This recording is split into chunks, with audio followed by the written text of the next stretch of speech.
تو جب ہم اس کے احکامات پہ عمل کرتے ہیں تو اپنا فائدہ کرواتے ہیں. تو یہ میں نے اپنی خود دیکھا کہ جو لوگ، اور میں 80s کی بات کر رہا ہوں، تو جنہوں نے ڈرگ سے پیسہ بھی بنایا، معاشرہ ان کو کوئی برا نہیں سمجھتا تھا. میں نے کئی دفعہ فنکشنز اٹینڈ کی جب میں کرکٹ کھیلتا تھا، تو ادھر کئی لوگ بات کرتے تھے کہ یہ اس نے، سب کو پتا ہوتا تھا کہ ایک آدمی نے ڈرگز کے ذریعے بہت پیسہ بنایا، لیکن کیونکہ پیسہ بنایا تھا اس کو ایکسیپٹیبل تھا وہ معاشرے کے اندر. یہ ہمارا سب سے بڑا، اگر میں آپ کو کہوں کہ ہماری معاشرے کی بدقسمتی سب سے بڑی کیا ہوئی، کہ ہم نے ان لوگوں کو اپنے معاشرے میں ایکسیپٹیبل بنا لیا، ان کو ہم نے معاشرے میں عزت بھی دی جو کہ ناجائز طریقے سے پیسہ بناتے تھے، کرپشن سے پیسہ بناتے تھے، ڈرگ سے پیسہ بناتے تھے. اس کا پھر نقصان ہونا تھا معاشرے پہ. اور آہستہ آہستہ پہلے ہم نے سوچا کہ یہ تو صرف ڈرگز باہر جا رہی ہیں، چلیں جی پاکستان میں پیسہ آ رہا ہے، لیکن اس پیسے نے بھی پاکستان کو نقصان پہنچایا. وہ پیسہ غلط طرف استعمال ہوتا تھا، رشوتیں میں دینے میں، لوگوں کو خریدنے پہ استعمال ہوتا تھا، کرپشن بڑھاتا تھا وہ پیسہ، غلط قسم کی پولیٹیشنز کی کیمپین کو بیک کرتا تھا. وہ کرپشن کے پیسے سے، ڈرگز کے پیسے سے کئی لوگ الیکشن بھی جیتے تھے، اور پھر وہ ان لوگوں کو پروٹیکشن بھی دیتے تھے.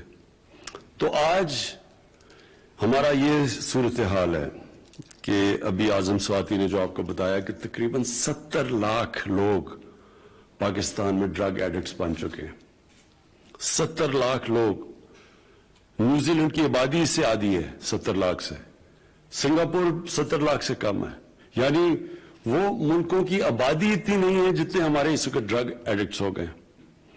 اور یہ کیونکہ یہ ان کی لوگوں کو زیادہ پتہ نہیں، یہ سمجھ جائیں کہ جو ایک گھر کے اندر ایک ڈرگ ایڈکٹ آ جاتا ہے تو وہ سارے گھر کو تباہ کر دیتا ہے. کئی دفعہ آپ سنتے ہیں، بلکہ میں ابھی پڑھ رہا تھا کہ ایک آدمی نے اپنی بیوی اور بچوں کو نہر کے اندر پھینک دیا. تو آدمی سوچے کہ کیوں پھینکا ہوگا اس نے. تو کسی نے کہا جی وہ بے روزگار تھا.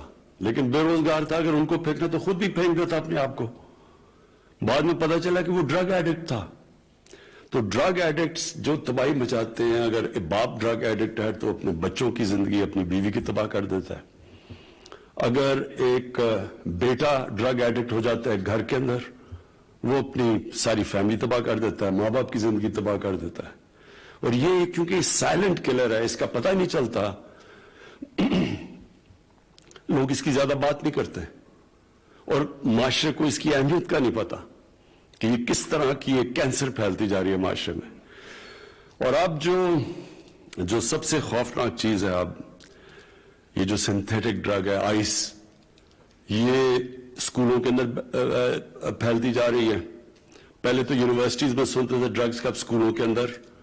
میں نے جب آئی جی اسلام آباد سے میں نے کرائم کی فگر لی تو انہوں نے مجھے بتایا کہ یہ اسکولوں کے اندر آئس پھیل گئی ہے، یہ جو سنتھیٹک ڈرگ ہے.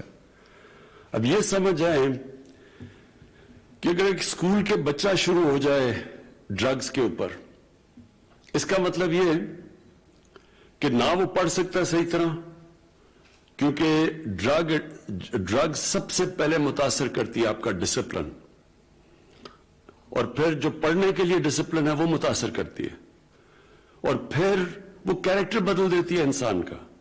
جو سٹرگل ہوتی ہے زندگی کی، وہ سٹرگل ہی نہیں کر سکتا. اور جو بھی ایک نوجوان جب وہ پڑھ رہا ہوتا ہے، سٹرگل کر رہا ہوتا ہے، اپنے ماں باپ اس کے اوپر پیسے خرچ کر رہے ہوتے ہیں کہ وہ آگے ہوگا، بڑا کام کرے گا، نوکری کرے گا، وہ سب کچھ اس کی متاثر ہوتی ہے. اور اس کے علاوہ جو صحت کے اوپر امپیکٹ پڑتا ہے. اور پھر جو جتنی چھوٹی عمر میں ڈرگز کا استعمال شروع کرو، اتنا ہی زیادہ مشکل ہوتا ہے وہ ڈرگز کو چھوڑنا. اور اس لیے یہ جو سائلنٹ کلر ہے، یہ جو اب ہمارے اسکولوں کے اندر بھی چلا گیا اور یونیورسٹیز میں بھی چلا گیا، اس لیے میں آج خاص طور پہ یہاں آیا ہوں کہ اس کے لیے صرف ANF نہیں اس کا مقابلہ کرے گی، پورے معاشرے کو اس کا مقابلہ کرنا پڑے گا. ساری سوسائٹی مل کے کرائم کو فائٹ کرتی ہے. کبھی بھی صرف پولیس سے کرائم فائٹ نہیں ہوتی یا کسی لا انفورسمنٹ ایجنسیز اکیلی صرف کرائم فائٹ نہیں کرتی. ایک معاشرہ کرائم سے لڑتا ہے. جب کرپشن ایک معاشرے میں پھیلتی ہے تو جب تک کہ معاشرہ وہ کرپٹ لوگوں کو برا نہیں سمجھتا، وہ کرپشن نہیں روک سکتی. صرف نیب سے کرپشن نہیں روک سکتی یا ایک انصاف کے نظام سے. معاشرہ ایک جو معاشرے کے اندر جو بدی پھیل رہی ہوتی ہے، جو کرپشن پھیل رہی ہوتی ہے، جو ڈرگز پھیل رہی ہوتی ہے، وہ معاشرہ مل کے اس کو فائٹ کرتا ہے. سنگاپور کے اندر لی کوان یو، جو ان کے بہت بڑے اسٹیٹسمین تھے سنگاپور کے، جنہوں نے سنگاپور کو ٹرانسفارم کیا اور ہماری زندگی میں ہم نے دیکھا سنگاپور بدلتا ہوا. تو اس نے سب سے پہلے، وہاں بھی کرپشن تھی، اس نے سب سے پہلے کرپشن کو اٹیک کیا. لیکن اس نے کرپشن کو ایسے اٹیک کیا کہ جب 15 سال کے بعد اس کی پریمیئرشپ کے بعد ایک اس کا وزیر پکڑا گیا کرپشن میں، اور وہ اس کا بڑا قریب تھا، جیسے وہ پکڑا گیا اس نے سوسائڈ کر لی، خودکشی کر لی، کیونکہ اس نے سمجھا کہ اب معاشرے میں میری جگہ نہیں رہی، اب میں اس معاشرے میں نہیں رہ سکتا. تو یہ جب ایک معاشرہ جب کسی چیز کو بھی اس کے خلاف کھڑا ہو جاتا ہے، وہ سب سے بڑا ڈیٹرنٹ ہوتا ہے. اور ایک اور بھی میں مثال دیتا ہوں. ایک برنی میڈوکس تھا، ملٹی بلینئر تھا امریکہ کے اندر، سارے اس کو سٹارز اس کے ساتھ پیسہ انویسٹ کرتے تھے. تو وہ جب اس کی کرپشن اینڈ میں پکڑی گئی اور وہ بینکرپٹ ہوا، تو اس کے 2 بیٹے نے، ایک بیٹے نے خودکشی کی، دوسرے بیٹا سٹریس کے اندر بیماریوں میں آ کے مر گیا، بیوی نے اس کو طلاق دے دی. یعنی وہ کیوں اس لیے کیا کہ ان کی فیملی نے سمجھا کہ ہماری زندگی اب ختم ہو گئی ہے. میں یہی چاہتا ہوں کہ ڈرگ سے اور یہ جو کرپشن کی کینسر ہے، اس سے پورا معاشرہ لڑے. تو یہ جو آپ نے آج اعظم سواتی جو بات کی، میں اپنی یہ جو کاؤنسل بناؤں گا، ساری منسٹریز کو بلواؤں گا، اس کے نیچے سارے منسٹریز کو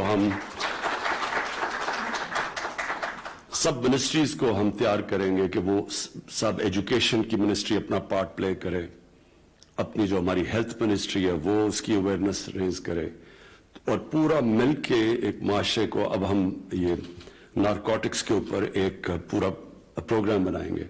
کیونکہ اس کا سب سے بڑا خطرہ اب ہماری یوتھ کو ہے، نوجوان، ہمارا جو آنے والی نسل ہے، اس کو اب ہمیں بچانا ہے اس سے. اور یہ جو آپ نے فگر بتائی ہے، جب آپ کہتے ہیں کہ 70 لاکھ ایڈکٹس ہیں پاکستان میں، اس کا مطلب 70 لاکھ خاندانوں کے اوپر بہت برا وقت گزر رہا ہے. 70 لاکھ نوجوان کا مطلب کہ 70 لاکھ گھروں کے اندر عذاب آیا ہوا ہے اللہ کا. کسی نے اگر کبھی آپ پوچھیں کسی سے کہ گھر کے اندر اگر کوئی ڈرگ ایڈکٹ ہو جاتا ہے تو سارے گھر کے اوپر کیا گزرتی ہے. تو اس لیے ہم اس معاشرے کو پروٹیکٹ کریں گے. میں نے آپ کی ڈیمانڈ سن لی، آپ نے جو ایکسٹرا لوگ چاہیے آپ کو اس کے لیے، وہ بھی انشاءاللہ اس کے لیے اپنی وسائل دیکھتے ہوئے انشاءاللہ اس کے بھی ہم انکریز کرتے رہیں گے آپ کی اسٹرینتھ. لیکن سب سے امپورٹنٹ چیز یہ ہے کہ ساری باقی بھی جو سپورٹنگ منسٹریز ہیں، جن کو بھی اپنا پارٹ پلے کرنا ہے نارکوٹکس کے خلاف جنگ لڑنے کا، اور یہ جو ڈرگز کے اگینسٹ جو موومنٹ ہے پوری تحریک چلے گی انشاءاللہ پاکستان میں. تو انشاءاللہ یہ ساری، میں اگلے ہفتے اس کی میٹنگ بلاتا ہوں تو ہم آغاز کریں گے اپنا کہ سارا ملک مل کے اس کینسر کا، اس کے خلاف پوری جنگ لڑیں گے. شکریہ. 80 کی دہائی میں انسداد منشیات کے لیے اقدامات نہیں کیے گئے. ناجائز طریقوں سے دولت کمانے والوں کو معاشرے کا تسلیم کرنا باعث تشویش.